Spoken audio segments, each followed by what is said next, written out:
Greetings, my friends. This is Maerlande, and it's been a long time, but once again, my Hydra partner Vincent is here. Hello, everyone. So, we finished up on turn 19 for Lernean Hydra. This is Lernean Hydra. And now we get into the part where Vincent and I are going to be a little embarrassed because you'll see. And turn 20, I didn't somehow missed out, so we're on 21. So you can see here, just a glance over everything, in turn 21, we had what we thought was a good situation. And we thought that this was a fairly substantially adequate army to chase away most anything Patala could send at us. And we're doing a little bit more raiding, bringing up some more troops to support this. So here's some more vans and a couple more Vanuel thugs. Got some more guys advancing from back at the capital. Economy's pretty solid. We've got a light blood hunting operation here as a base of forward operations. We were somewhat limited by these two mountain passes, so that is a challenge. And we couldn't really get through this throne without, excessive effort, sort of deflecting from things. So this is the situation. We had good agreements with Calum and with Bogarus and with Arcos Valley. So we had freedom of action, heading towards Patala. We'd been raiding them. If you remember the last episode, we'd raided quite deep and then pulled back. The whole idea was keep them off balance, poke and prod until we're ready. So you think that's pretty good summary, Vin? Yep, that's very good. So I will only add that we had that scenario. We could have gone for the throne, but we made the choice to focus on our first war and worry about throne stuff later. So yeah, we did make that choice. Now there's a lot of wars going on. We had heard via the grapevine there's some stuff with Joma. We're not quite sure what's going on over in this area with Tianchi and Arcos Valley. But at this point in time, things are fairly quiet. No one seems to have any issue if we attack Patala. Yeah, because there was the war with Raga and Caleb, right? Well, and I believe Fascia's basically already dead. No, Flagrant, not Fascia. Sorry. Yeah, Flagrant. Yeah. We heard about that. They had serious problems at the beginning. We only heard about that via the grapevine or through shared diplomacy. So, battle-wise, nothing much here. Just a big, reasonably large PD dump. We just smacked on that. That's looks like 23 or 22. Yep. Minimal losses here. A little bit of Patala tried to counterattack, but we had multiple stuff there, so that didn't work. There's nothing particularly from Patala here, and we really didn't have any significant indication of major trouble. See, I don't see... Well, there's the Devi of Darkness, so there's their god. Mm-hmm. And otherwise, these are Bakemonos. It's got some Nagas down here, which are, out of where our major zone of action would be. So it seemed fairly safe. Mm-hmm. And that kind of sums up turn 21. Yep. Messages wise, we still were doing site searching. That's just Atlantis. Who's this? Okay. Claim of a throne. Research is pretty basic. We went construction for particularly, I believe, sanguine dowsing rods was our focus there. So we could get some blood economy going. And our gem income, it's okay. It's not stunning. Anything else in the messages? Not particularly. Yeah, so we got Raga. They're fighting Caleb a little bit. We looked at our fights. Anything else we see? Bogarus just checking out some independence. We got a fortress up. Yep. That's kind of it. We had scouts all, just as a reminder, we did have very good scouting. All through Patala. Yep. Yeah. And we're continuing to do that. Yep. Well, let's jump ahead to 22. Do we have to? Yeah, I think we do. Otherwise, we just don't do this. We just accept Sai and Sakane's interpretation of the situation, which I haven't actually watched much of. But okay. So right on the messages, we got a Nagini. Oh, okay. Well, there was always a chance of a Nagini. I thought our Vanyarls would hold up better to that. I really did. Because that's nothing too special. Well, I remember this one now. It's been a long time. This was the one that had so many water gems. Right. So many water gems. They're not going to hold up to the water elementals. Well, and so many of the little ones. Right. I mean, 3. It's a lot of gems to kill one Vanyar. No, the trade-off, I guess, in a sense, if you look at it from that perspective, makes sense, right? Yeah, yeah. But it is kind of funny. Yeah. It's definitely kind of funny. And I should note, you can see it here. We didn't have a lot of options, but one of the things I remember we were quite concerned with is what happens if the Devi shows up, and what's our best possible way to deal with that. And so we thought the halberdier might. Yes. Got some good repel, hits really, really hard. It's a magic weapon. We could have done great sword of sharpness, but we had gone with larger brelas, so repel was kind of so now it's a size 4, or length 4. That was the concept in theory. Yes. Of course, you can't really repel water elementals because their morale's so crazy high. So it didn't work on those. No. But like everything, you're not gonna, you can't account for every possible scenario and come out a winner in that, right? So. Well, and we had these guys. I think they were patrolling last turn, so we had thought that would catch anything trying to stealth through there. It didn't work, but did we catch any? Well, we did. See. Mm-hmm. Yeah, we caught a pile of stuff patrolling. Scouts. Oh, we caught that Nagini anyways with patrol, so we killed it.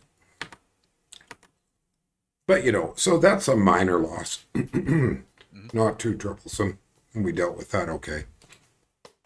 Here we succeeded very easily. I mean, that was a big enough rating for us that if something really serious had shown up. Here we're bringing some more ahead. So they're just going to reinforce.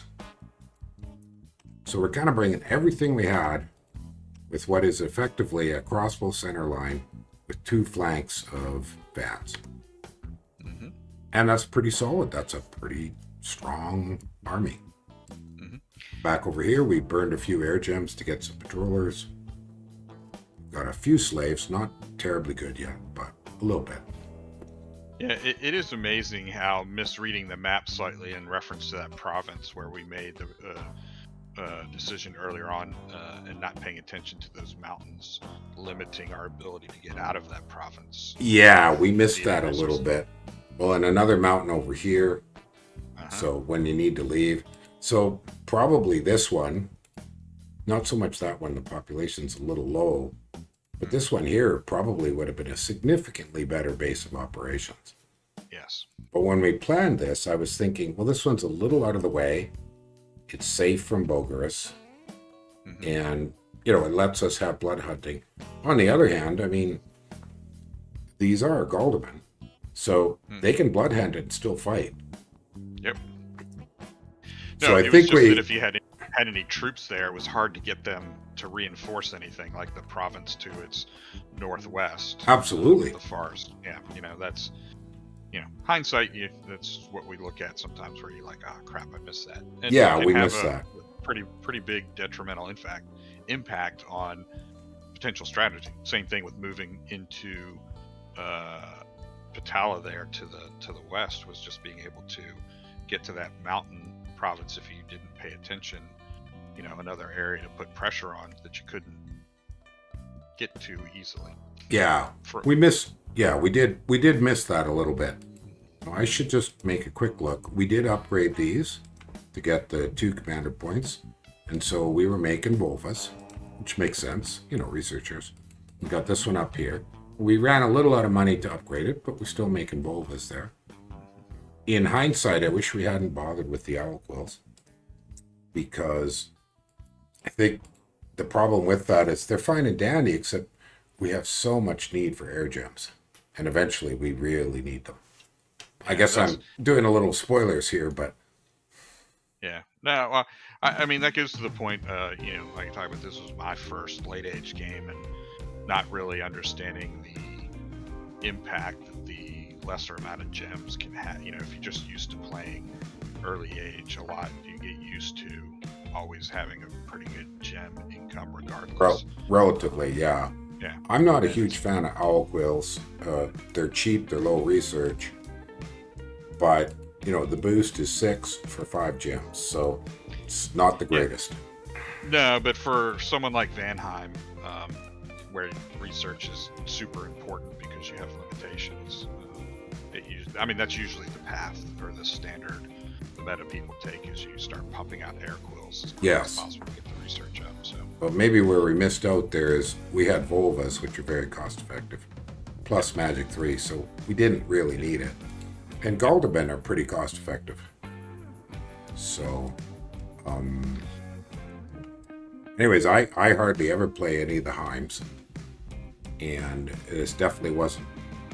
I was mucking about trying new things, so it happens. But I guess that's about it for this turn. Like, go ahead and any statements you want to make, but there's nothing much else. Well, maybe just on the messages. So that's just some scouts we caught. Okay, so we got Raga and Calum still fighting a bit. But that's about all. Oh, boy, that scout is way the heckin' gone. How did he get over there?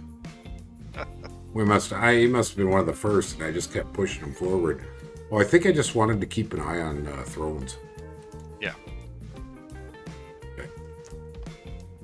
Yeah, once early we hadn't picked our target yet, and we were just sending scouts out, and he was moving north, so he just kept moving him towards the throne.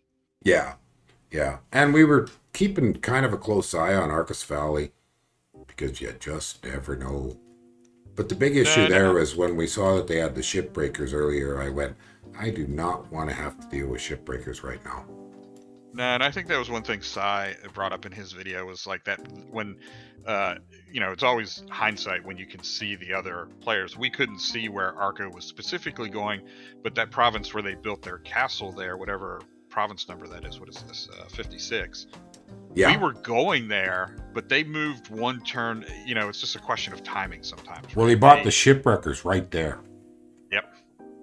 And then, so, or he bought them right here, one of the two. Yep. And I talked to him in diplomacy and said, hey, where are you going? And he said, I'm going for the pawns.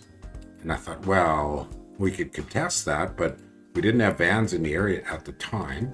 Mm-mm. And I'm not sure that vans would have traded too well with shipbreakers. That could have been painful. No, and that's just the thing, right? It was our direction. Had we gone there earlier, we could have beat them to that province, and then it wouldn't have mattered, but we were one turn too late. So, yeah. That's just the way it works sometimes, right? Yeah, and they made the comment that our expansion was a little limp, and it was. Oh, no, absolutely.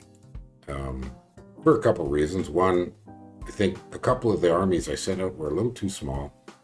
And then, we bounced the start army over here, which we'd have to go back to it. But if I remember correctly, that was just bad luck. They routed slightly before they won. Yep. And boom, there goes the start army. Yep. So that, I think, is kind of it for 22. Anything else? Yep. Nope. Yeah, let's go to 23. Somewhere here's the big action. It's been a while. God, I should have a look at that. When did we play this? This is November, I think. Yeah. Yeah, I can tell us in just a moment when we did these turns. Let me look this up. 23 was October 24th. So yeah, this is quite a long time ago now. But with the whole bot shut down, and I got busy with the dueling tournament, and then I have a regular recordings with Lucid, so. Yeah, you're doing your other stuff with Lucid during this time as well. Yeah, so And then all through sort of December, I lost some motivation to do Dominions just because the whole thing with the bot was such a mess. Well, we kept going with All Stars. All Stars was the one game. Yep. I don't know if Lucid made a deal with Druthel or what, but All Stars was the one game that always hosted. Yeah. Other games were stuck for weeks, but it kept going. Oh, here it is. Oh my god. Yeah. All right, here it is. I think this is a good video for anyone that's watched up to this point. Is like if you haven't played a late age game or you're thinking about playing it, you want to look at Midgard and understand. This will give you some ideas of things to look out for. Or, Yeah. To work around it. Not the best way to play it, I guess. Like when can it go just totally bad? Right. So I'm going to put a timestamp here, the big fight. You can hear me type. So timestamp, big fight, Patala. It is at 16 minutes. And let's just watch this. I'm not going to look at the thing, the report. Let's just watch it. Oh, hang on, wrong key. B, there we go. So let's look at the layout. So on first glance, this looks fine. This is a good center line. Our Magi are safe. We've got a little bit of PD, a little bit of heavy cav, and a lot of crossbows. And then honking big piles of vans on the two sides with serious Van Jarl thugs. And the profits here, so everybody will be blessed. We didn't bring much extra Magi. We got one Volva here. I think that was it. So total 6 Van Jarls, I believe. Yeah, and about 20 vans or 25 vans. And arrayed against us is Chaff and Nagas with huge encumbrance. And a bit of a funny bless for Nagas. Some Claymen. So, at first, and a little bit of Mercana Chaff. A lot of Bandars. Quite a few Bandar longbows. Which I didn't really give a lot of consideration for it, but there's Bandar longbows and crossbows in the back, more Marcata, and then a pretty decent Mage Corps, but it doesn't look gigantic. And the Devi, but the Devi's ungeared. So on first glance, this is using the Devi as a battlecaster. I mean, I don't think she's going to be attacking anything. And we anticipated that his god might be there. It wasn't a surprise. Yeah, we did. Yeah, we expected the god. I thought she'd be geared for super combatant work. She's not. So I'm just going to let this, I'll turn on the battle rounds.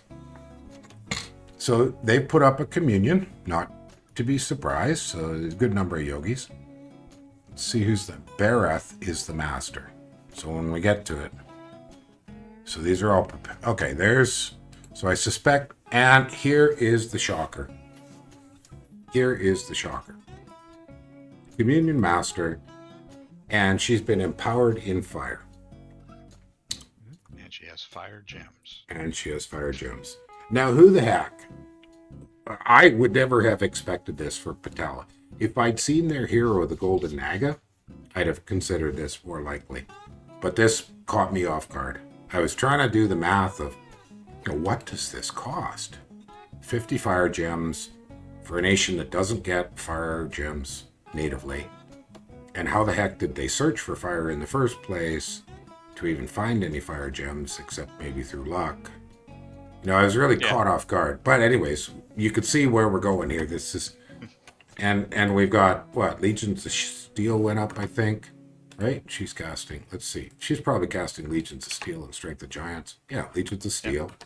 So, armors are being buffed. We're just sitting back shooting. Divine Blessing goes up. Oh, we didn't anticipate really requiring heavy mage support, so we didn't bring it.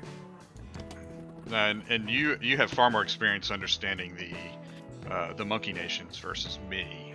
I haven't played them, but we had pretty extensive conversations on the side about what to expect and what you were expecting to come out of this. So I felt fairly confident coming in here that we knew what they were going to bring. Well, 1-to-1, I think I had anticipated that Vans would easily take out Nagas. Yeah. First Especially off, the Nagas are going to fatigue out super quick. They're going to, if you look at stats, they've got an attack of 12 versus defenses of, 19, plus larger, plus repel, all those other factors. So I just didn't think Nagas were a concern at all. And I may have underestimated the danger of just ordinary missiles, but you can see right here the trouble. Flaming arrows. So far, they're just shooting crossbows, and that's what the crossbows were there for. These are fairly high protection crossbows, and they were bait, deliberately. They'll do some damage, they'll do whatever they do. But then, we now see that these are all on fire. Oh my gosh. And here comes the vans, and this is where the trouble hits. So he's still shooting the crossbows, but just wait, very soon here. So there we go, we got vans. The glamour's being broken.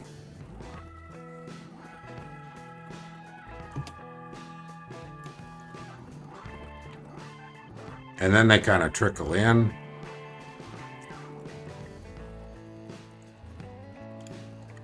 And then life just kind of goes bad. And what was that one? Heal, mind burn. Yeah, but I think you could analyze this in more detail. But I think the critical factor is just flaming arrows. Yep. See here, the Nagas are just tossing their poison. But I guess we didn't take poison resist, did we? Oh, what was that? Liquefy? Mind burn, mind burn, mind burn. That's a good choice. But it was struggling to penetrate. So, this guy hasn't been hurt yet. Yeah, what was our... I forgot what our bless was again. Larger attack, decay weapons, shock. Magic weapons. Cold resistance, right? Okay. Cold resist, shock resist. No fire resist, because we took attack instead. Yep. And, and we thought, well, since we don't have fire resist, well, Patala, that's the obvious target. We don't go into anybody with fire. Mm-hmm. But look at that. Look at the flaming arrows. Now they're targeting the vans. And they're just melting. Mm-hmm. We're done. Yep. Fight's over. Mm-hmm. And that was that. So I don't think there's a lot more to say here, except we ran right smack into fire arrows without expecting it. Yep. Now, later on, I don't know if you can see it yet. But see, here's the clincher, I believe. Citadel. No. No. It is. It's, go back. Did it say it right there? There's a citadel here. Okay, it didn't say. No, that's not the one. So we don't know, at this point in time, we still don't know how the heck he got all these fire gems. We can't see them.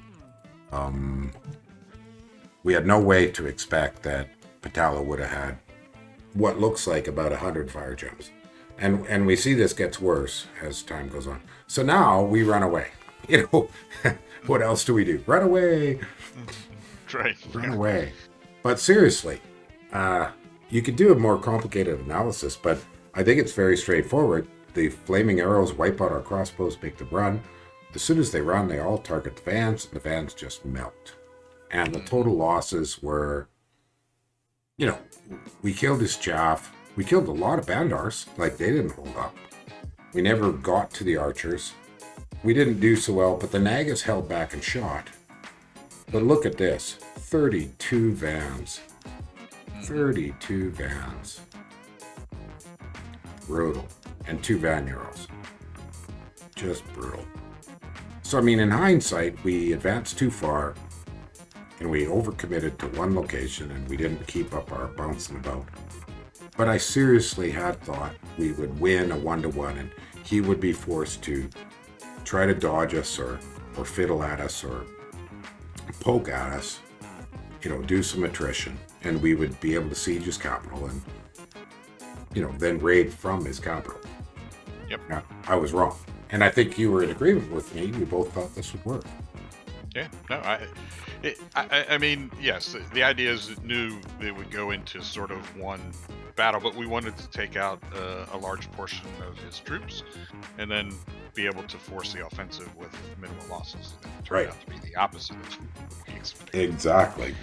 But And again, I mean- that's Dominions, right? There is the element that, as much as you can plan and assume that you can confidently take somebody, there's always that 0.01% chance that they found some lucky site that you have no idea, and now they have something that they wouldn't normally have.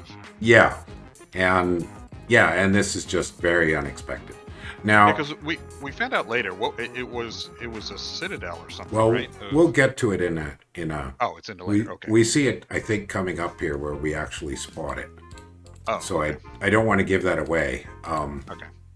But Yeah, I didn't remember if we ever saw the site. I guess. see, he's got a Kamazots here, a Nagarishi.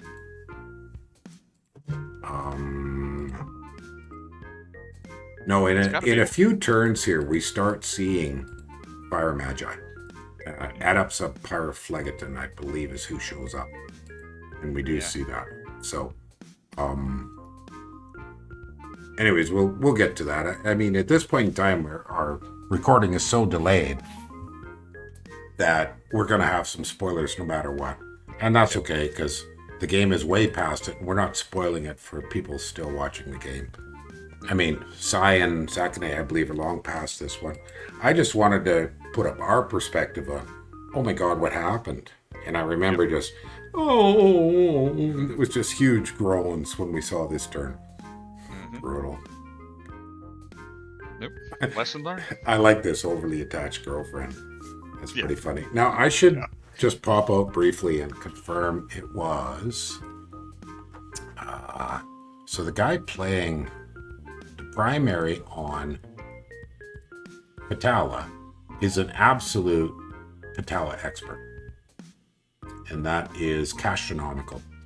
Mm-hmm. Oh, he's subbed out now. And then Mazirian was his backup. Oh, okay. Mazirian And 72. He was in the tournament game, wasn't he? Was he playing Satis? No, that was Coconut. I can check okay. that. Give me a second. I don't remember if Castronomical... Okay, maybe it wasn't. Hang on. No, Kirby, who subbed in, has been in the tournament for a long, long time. Oh, yeah, no, okay. Castronomical was Vanderlog in the tournament. Yeah, you're right. Yeah, okay. Yeah, and Monkeys is his thing. I mean, I like Monkeys, but my time when I played exclusively Monkeys is 15 years ago. I play a little of everything now. Yeah. I have two Monkey games since Dominions 5 came out of all my games. Or maybe Still three. Still two more than me. Yeah, but it's not dominant. It's far from dominant. I'm fond of them. And as has been criticized, I still have a tendency to fall back on habits from Dominions 3 and 4. And I don't always keep up with all of the changes in patches and stuff. So I play more intuitively and not casually, but more intuitively than I used to. I don't test everything. Now, we start testing from this point on. Yes. I've got those test games around, and we'll get to those at next episode. But, we worked really hard to try to save our bacon. And the Diplo was flying hard and fast, and we were asking for help from everybody we could, going, if you let us die, it won't be good for you. Well, to a point that's true, but... Yeah.